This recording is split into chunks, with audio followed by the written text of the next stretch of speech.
जैसे तेल समाप्त हो जाने पर दीपक बुझ जाता है, वैसे ही कर्म के चिन्ह हो जाने पर भाग्य भी नष्ट हो जाता है।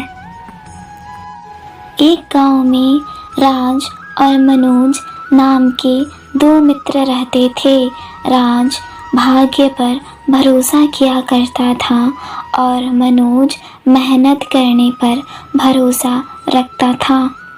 एक दिन दोनों ने मिलकर सोचा कि हम दोनों मिलकर 1 बीघा ज़मीन खरीदते हैं और उस ज़मीन में फसल उगाकर मुनाफा कमाते हैं। दोनों ने आपस में बातचीत की और कुछ ही समय में 1 बीघा ज़मीन खरीद ली। मनोज तो खेत में बहुत मेहनत करता था, किंतु राज कुछ भी नहीं करता था और वह भाग्य के भरोसे बैठा रहता था। इसी तरह समय बीतता रहा। मनोज बहुत मेहनत करता रहा और राज को जब मनोज मेहनत करने बोलता तो राज मनोज को यह बोल देता कि अगर मेरे भाग्य में होगा तो सब मुझे मिल ही जाएगा। धीरे धीरे खेत की फसल पककर तैयार हो गई।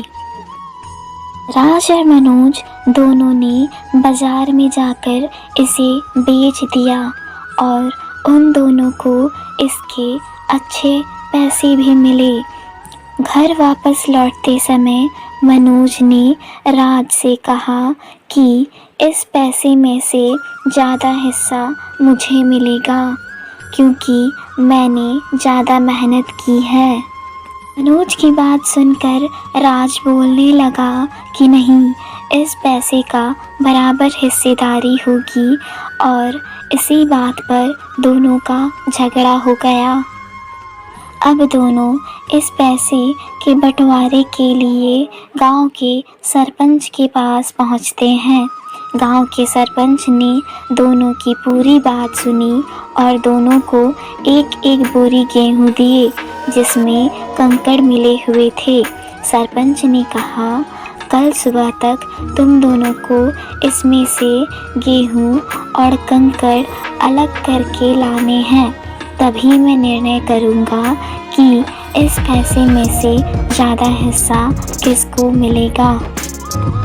दोनों ही बोरी लेकर अपने अपने घर चले जाते हैं। मनोज ने पूरी रात जगकर गेहूं और कंकड़ को अलग किया। वहाँ दूसरी तरफ राज गेहूं की बोरी लेकर चुपचाप यह सोचकर सो गया कि अगर मेरे भाग्य में मुझे बराबर के पैसे मिलने होंगे तो कैसे भी मिल ही जाएंगे। अगले दिन सुबह मनोज अलग किए हुए गेहूं और कंकड़ को लेकर गांव के सरपंच के पास पहुंचा। सरपंच मनोज की काम से बहुत खुश हुए। राज वैसी की वैसी गेहूं की बोरी लेकर सरपंच के पास पहुंचता है। सरपंच ने जब राज की बोरी खोली तो वहां कंकड़ वैसे के वैसे ही थे। फिर सरपंच राज को समझाते हुए कहते हैं, भाग्य में जो लिखा है वो मिलता है, किंतु कर्म के चिन्ह हो जाने पर भाग्य भी नष्ट हो जाता है। और सरपंच ने इस प्रकार पैसों का ज़्यादा हिस्सा मनोज को दे दिया। इस घटना के बाद राज भी मनोज की तरह खेत में मेहनत करने लगा और दूसरी बार उनकी फसल पहले से भी अच्छी हुई। इस कहानी से हमें ये शिक्षा मिलती है कि हमें कभी भी भाग्य के भरोसे नहीं बैठना चाहिए, क्योंकि भगवान भी उसी की मदद करते हैं जो मेहनत करता है। हमें सफलता प्राप्त करने के लिए मेहनत करनी चाहिए। राधे राधे।